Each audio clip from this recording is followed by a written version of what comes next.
Chapitre 40, Fuite.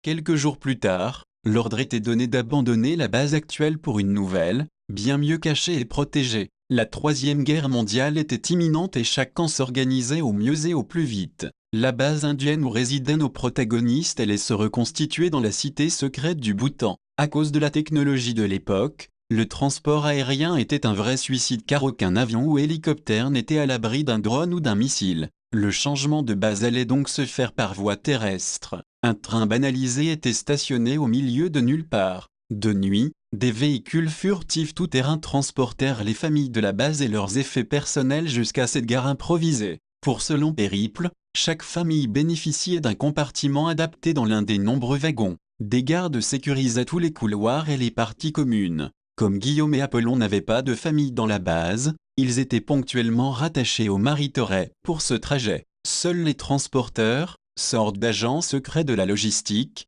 savaient la destination de ce train. Personne d'autre de la base, pas même le professeur Maritoret, n'était au courant de leur dernier arrêt. Mesure de précaution en temps de guerre, aussi banalisé le transport fut-il, il n'en restait pas moins à l'abri d'une attaque. Bien que fondu dans les flux ferroviaires journaliers, perdu parmi les quelques 350 000 trains quotidiens circulant dans le pays, une telle logistique n'était pas nécessairement infaillible. Ainsi, il fallait éviter que d'éventuels otages n'eussent la possibilité de parler.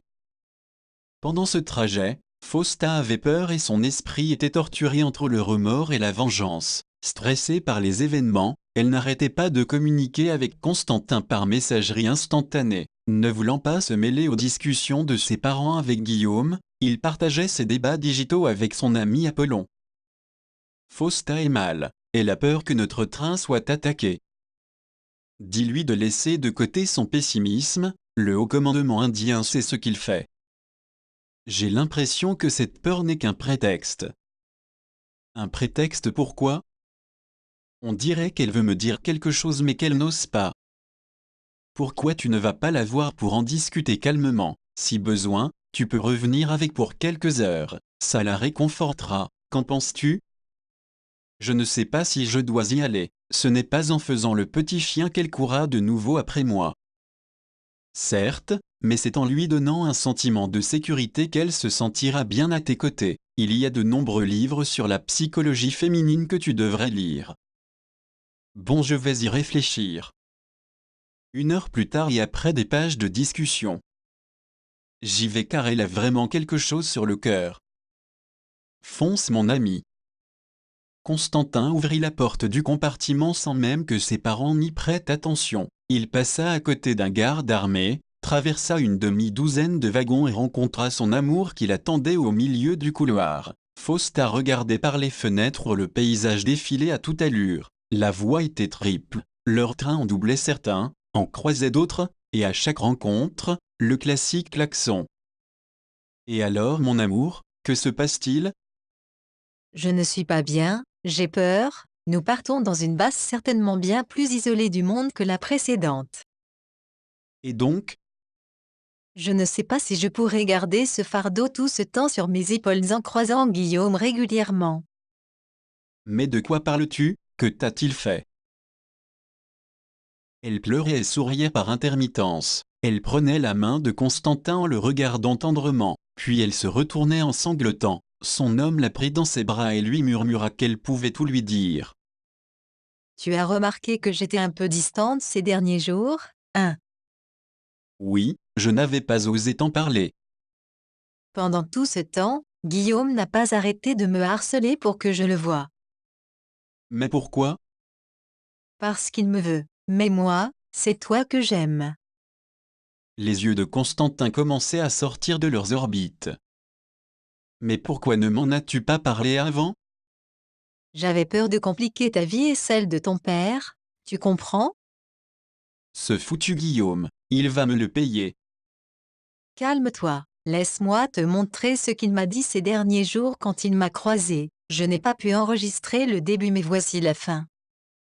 Fausta passa la bande qu'elle avait soigneusement gardée et coupée. On y reconnaissait clairement la voix de Crispu. Tu es très belle. Physiquement, tu me plais.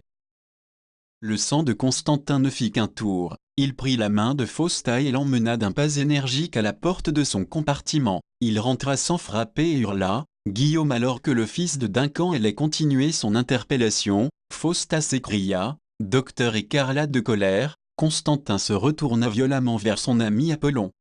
« Comment ça, docteur, tu suis aussi Fausta maintenant? Tu me laisses te confesser ma vie sentimentale et tu ne me dis rien? Tout le monde est contre moi ici, j'en ai assez, putain de merde !»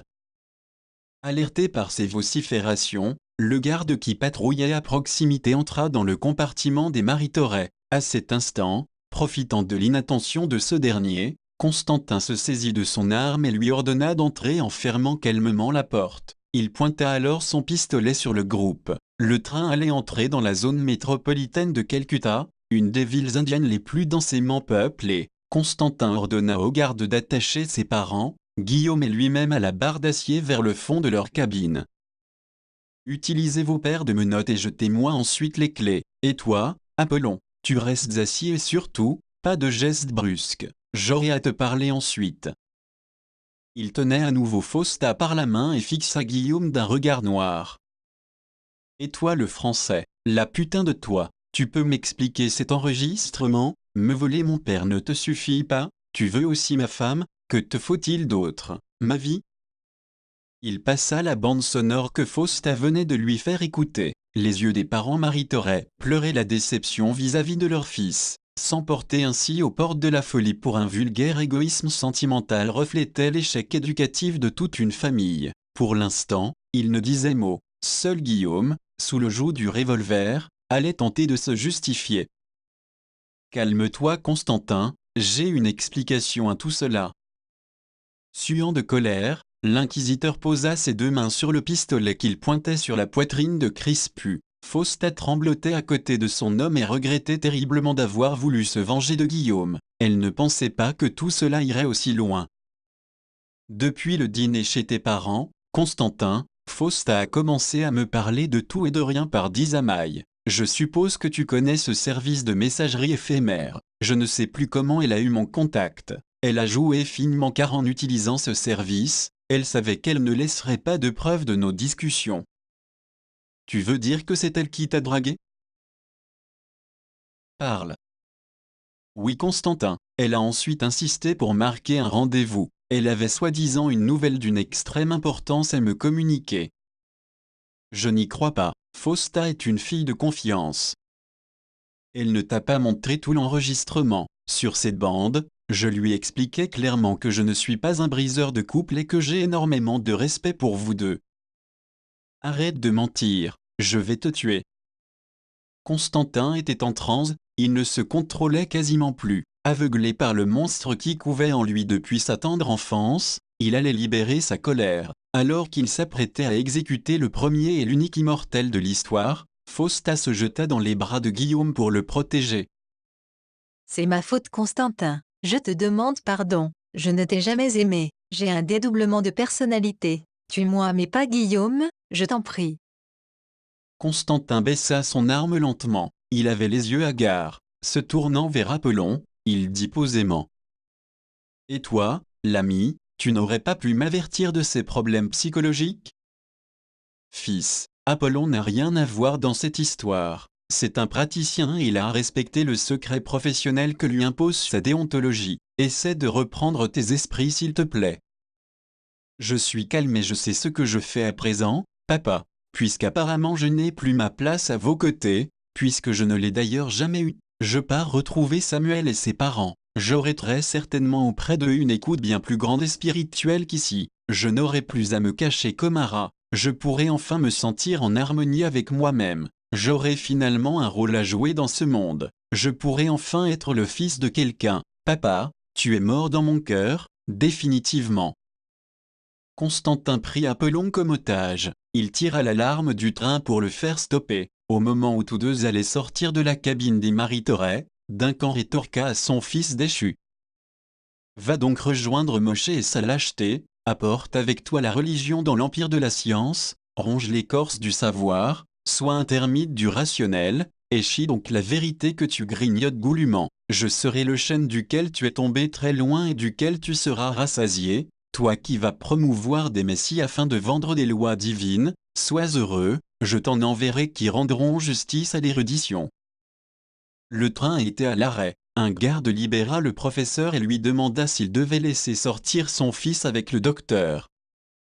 Nous n'avons pas le luxe d'attendre à l'entrée d'une grande métropole ni de perdre des vies à cause de la folie juvénile de mon fils. Lui et Orion ne savent rien de plus que Moshe ne sache déjà. Si tel est son choix, laissez-les partir.